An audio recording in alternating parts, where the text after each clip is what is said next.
The birthday cake sat on the passenger seat, pink frosting spelling out, "Happy 5th birthday Lily," in careful letters. I'd picked chocolate with strawberry filling because that was my daughter's favorite.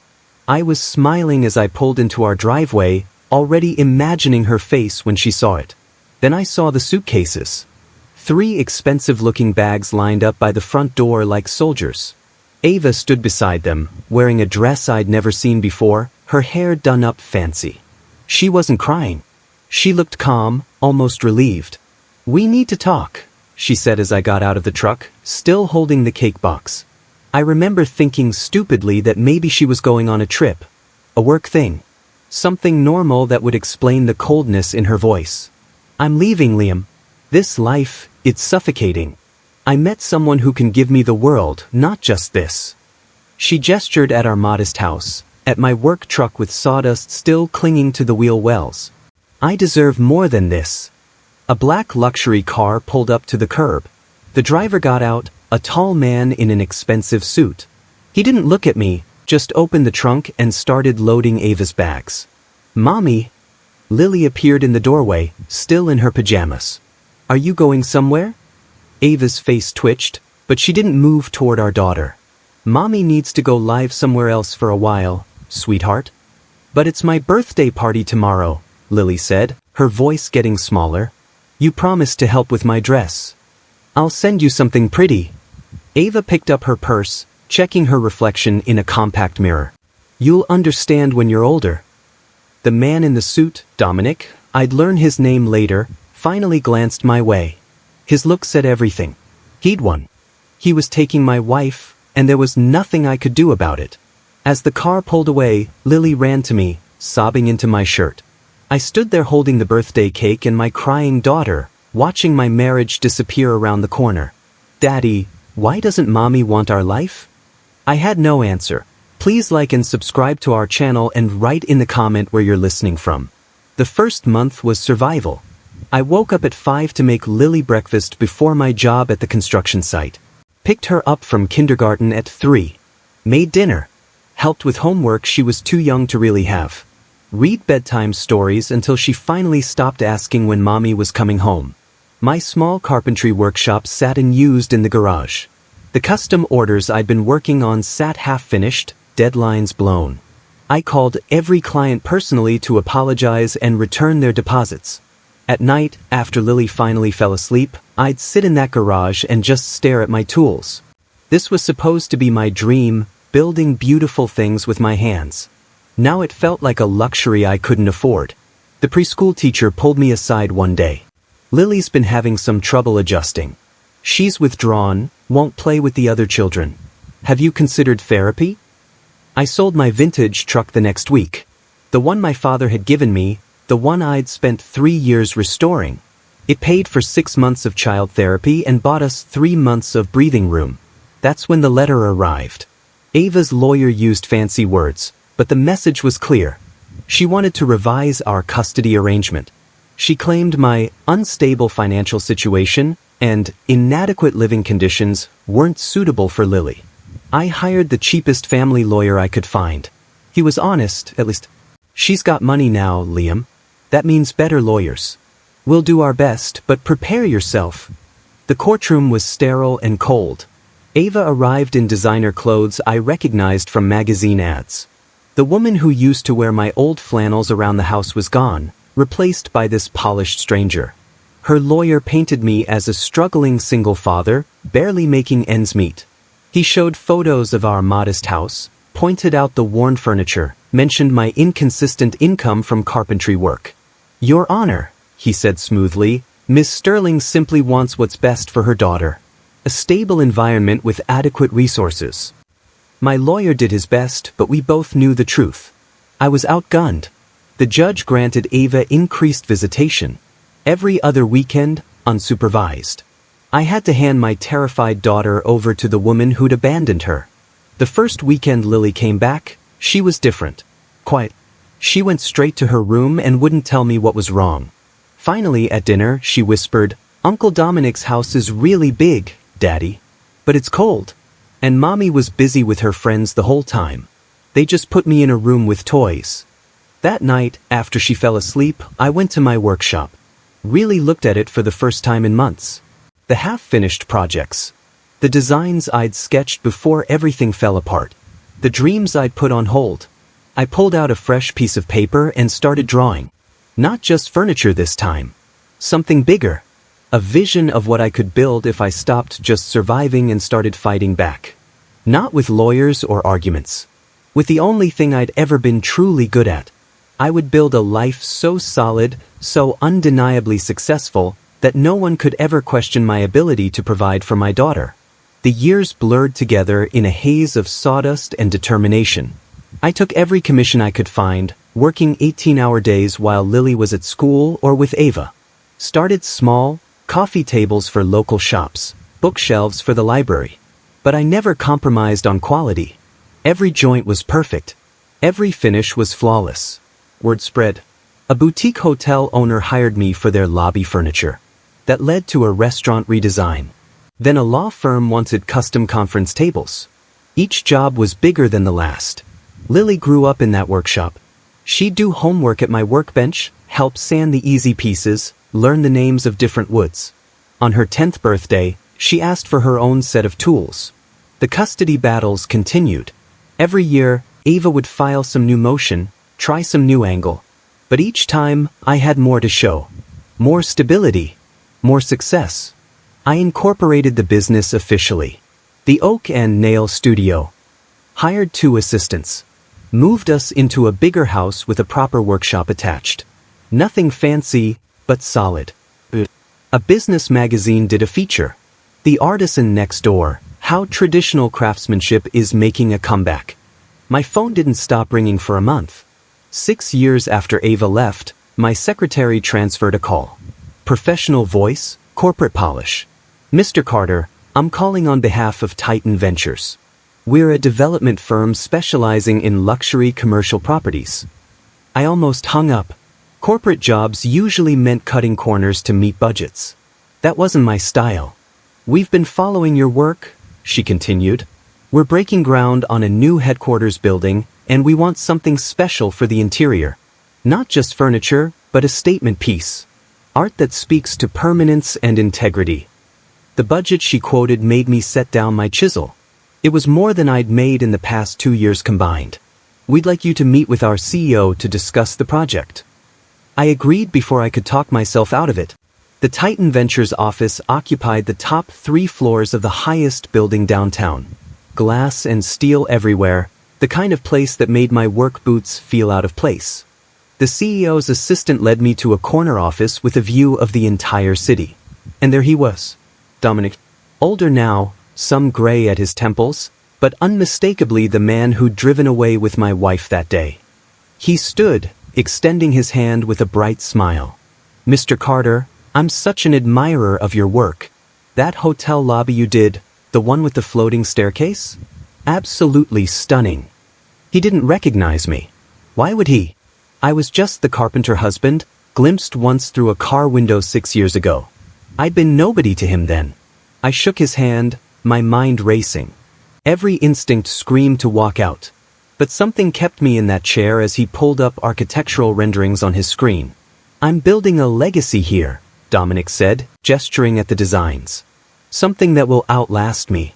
And I want every detail to reflect permanence, craftsmanship, integrity. Your work embodies all of that. The irony was so thick I could taste it. The centerpiece would be in the main atrium, he continued. Something visitors see the moment they enter.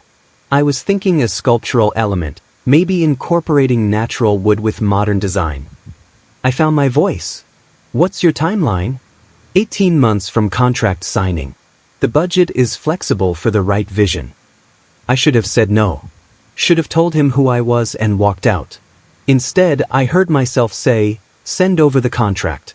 I'll review it. My business partner thought I was insane when I told her. You're going to work for your ex-wife's husband? Liam, that's asking for trouble. He doesn't know who I am, I said, studying the contract. He hired me because my work is the best. That's it. And when will he finds out? Then he finds out. But by then, I'll have created something that proves exactly what I'm capable of. The ultimate reference project. She shook her head but didn't argue further. She'd learned that once I made a decision, I saw it through. I signed the contract that night. Lily watched me from the doorway of my office. "That's the big project you told me about?" she asked.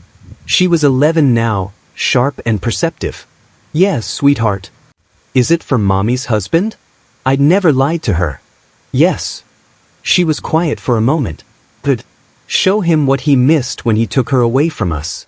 Out of the mouths of children. The first site visit was scheduled for a Monday. Dominic met me at the construction site, hard hat and all, playing the hands-on CO role. "The building's going to be 30 stories," he explained as we toured the skeleton of steel and concrete. "The atrium goes up through the first 5 floors. Your piece would be suspended in the center, visible from every angle." He talked about cost per square foot, premium materials, and imported marble. Everything had a price tag, and every price tag was astronomical.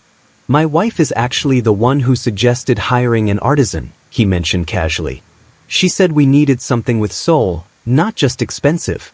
Though between you and me, Ava's taste runs more toward what's trendy than what's timeless."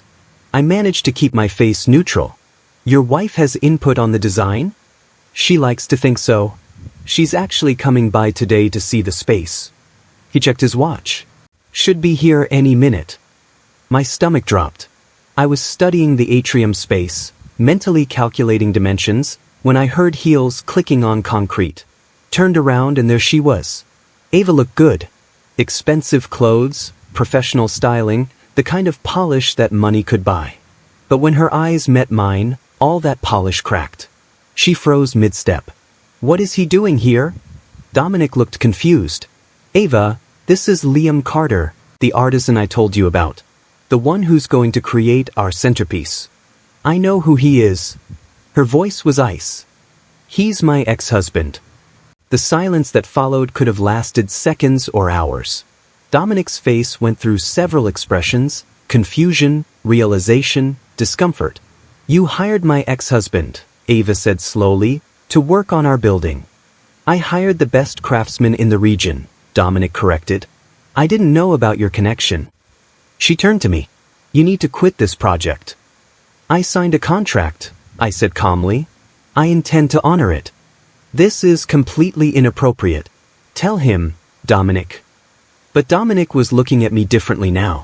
"Mr. Carter, I can understand if this situation is uncomfortable. However, the contract is valid, and frankly, I don't want to start over with someone else. Can you remain professional?" "Absolutely," I said. Ava's face went red. "You cannot be serious."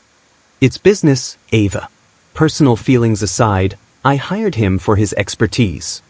She stormed out, her heels echoing in the empty space. Ava called me that night. My personal number, one she shouldn't have had anymore. "You did this on purpose?" she hissed. "You're trying to humiliate me." "I accepted a legitimate business contract," I replied. "Nothing more." "I'll make you regret this, Liam. I'll take Lily full-time. I'll prove you're unfit. Try it." I kept my voice level. "My lawyer's looking forward to it." She hung up. 2 days later, I was served with new custody papers. Her lawyer claimed my involvement in the Titan project created an unhealthy environment for Lily. That I was engaging in parental alienation by taking a job connected to her mother. It was garbage and everyone knew it. But it still meant more court dates, more legal fees, more stress. I channeled everything into the work. In my workshop, I began crafting the centerpiece. Not just furniture this time. True art. A massive oak tree, 20 feet tall, its trunk and branches carved from a single enormous piece of reclaimed wood I'd been saving for years. The roots would spread across the base, but shaped like protective hands, cradling a smaller sapling. Lily found me working on it late one night. She was 12 now, tall enough to help with the sanding. "It's us, isn't it, Dad?" she whispered, running her hand over the carved trunk. I nodded, unable to speak. "It's beautiful," she said. "Mom's going to hate it." We both laughed and it felt like victory. Dominic called me 6 months into the project. His voice was different. Strained. "Liam, I saw the custody papers. Ava's lawyer sent me a copy. He paused. I need to ask you something. Was she always like this? Like what? Relentless. Cold when she doesn't get her way. I chose my words carefully. Ava wants what she wants. She's never been good with being told no. Another pause. Our marriage has been tense lately. She's angry I won't fire you. Says I'm choosing you over her. Are you calling to fire me? No. I'm calling to ask if the tree sculpture will be finished on time. Because I've seen the progress photos, and it's the most incredible thing I've ever seen. The family court mediator met with Lily privately. She was old enough now for her opinion to matter. I waited in the hallway, nervous as I'd ever been. My lawyer tried to reassure me, but we both knew this was the crucial moment. When Lily came out, she looked calm. The mediator's report came a week later. Lily had told her that she wanted to live with me full-time. That her mother's house felt like a museum where I'm not allowed to touch anything. That my workshop was her real home. The judge dismissed Ava's petition. Granted me primary custody with Ava getting 1 weekend a month. I wept in the courthouse parking lot. The Titan building neared completion. My team worked around the clock installing the final pieces. Custom panels for the walls, built-in seating areas, everything flowing together into a cohesive whole. But the centerpiece, the oak tree sculpture, remained in my workshop. I was adding final touches, making it perfect. One afternoon, I was at the site checking measurements when I heard shouting from the upper floors. Ava's voice, then Dominic's, both raised in anger. You humiliated me by hiring him. I hired an artist. This isn't about you. Everything is about image, Dominic. About how things look. And having my ex-husband's work in your building makes us look weak. Maybe I'm tired of caring how things look. Maybe I'm tired of funding your endless quest to impress people who don't matter. The construction crew and I exchanged glances. Everyone suddenly found reasons to be very busy with their work. A few days later, the gossip mill informed me that Dominic had moved out of the penthouse apartment. Their marriage was over. The grand opening gala was scheduled for a Saturday evening. Every major player in the business community would be there. Press, photographers, the works. The oak tree sculpture was installed 2 days before, hoisted into place by crane through the atrium opening. It took 8 hours to position it perfectly, suspended on hidden steel cables so it appeared to float in the center of the space. Even the construction crew stopped to stare when it was finally in place. The carved oak seemed alive, its branches reaching upward toward the glass ceiling, its roots spread in that protective embrace. Boss, one of my assistants, said quietly, "It's perfect." I'd saved one detail for last. The plaque that would sit at the base, explaining the piece. I'd rewritten it a dozen times, trying to find the right words. Not bitter. Not angry. Just true. Lily and I arrived at the gala together. She wore a blue dress, simple but elegant. At 13, she was becoming a young woman, and I felt that bittersweet ache all fathers feel watching their daughters grow up. "You ready?" she asked me. "Are you?" I want to see Mom's face when she reads the plaque. The atrium was transformed. Lighting designed specifically to showcase the sculpture made it glow. Guests filled the space, champagne glasses in hand, all eyes drawn upward to the oak tree. Dominic found me in the crowd. He shook my hand, and this time, there was genuine respect in his grip. "It's magnificent," he said. "Exactly what I wanted. Thank you." Ava stood alone near the bar, watching everyone admire my work. Our eyes met across the room. She started walking toward me. "You planned this," she hissed, positioning herself so her back was to the crowd. "You knew this would happen." "I planned to create the best work of my career," I replied. "That's all." "That plaque, that dedication, it's designed to humiliate me." I gestured toward where Lily stood with friends, laughing. "It's designed to honor my daughter. Not everything is about you, Ava." She opened her mouth to respond, but the microphone feedback cut her off. Dominic was giving a speech, thanking everyone for coming, talking about the building's vision and purpose. "And now," he said, "I'd like to invite the artist responsible for our centerpiece to say a few words." Liam Carter, everyone. I hadn't prepared a speech. Walked to the microphone on instinct. I'm not much for public speaking, I started, and the crowd laughed. I prefer to let my work speak for itself. This tree represents something I've learned over the past few years. That the greatest strength isn't in how tall you grow or how much you tower over others. It's in your roots. In what grounds you. In who you protect and why. I looked at Lily. My daughter taught me that. She reminded me that what matters isn't the size of your house or the cost of your car. It's whether you build something real. Something that lasts. The crowd applauded. Ava turned and walked out. A year later, Lily and I sat in our home workshop, now expanded and famous. The Protector's Tree had been featured in architecture magazines, journals, even a documentary about modern craftsmanship. The phone rang constantly with commission requests. Museums, corporate buildings, private collectors. I could pick and choose now, taking only projects that excited me. Lily was designing her own pieces now, small sculptures that showed real talent. She'd decided she wanted to study art in college, maybe take over the business someday. Dad, she said, looking up from her sketchbook, do you ever regret it? Taking that job? I thought about it. No, because it taught me something important. Well, that I didn't need revenge. I just needed to build something better than what I lost. And I did. We did. She smiled and went back to her drawing. The magazine on my desk showed a photo of the oak tree sculpture, lit up at night. The article called it a landmark of modern artisan art and a testament to integrity in an age of shortcuts. But the best part was the photo beside it. Lily and me in our workshop, surrounded by sawdust and half-finished projects, both of us smiling. I never needed to destroy Ava's new life. She'd done that herself by choosing appearances over authenticity. By trading what was real for what looked impressive. I just kept building. Kept growing roots that went deep. Kept protecting what mattered. And in the end, that was the only revenge I needed. Living well.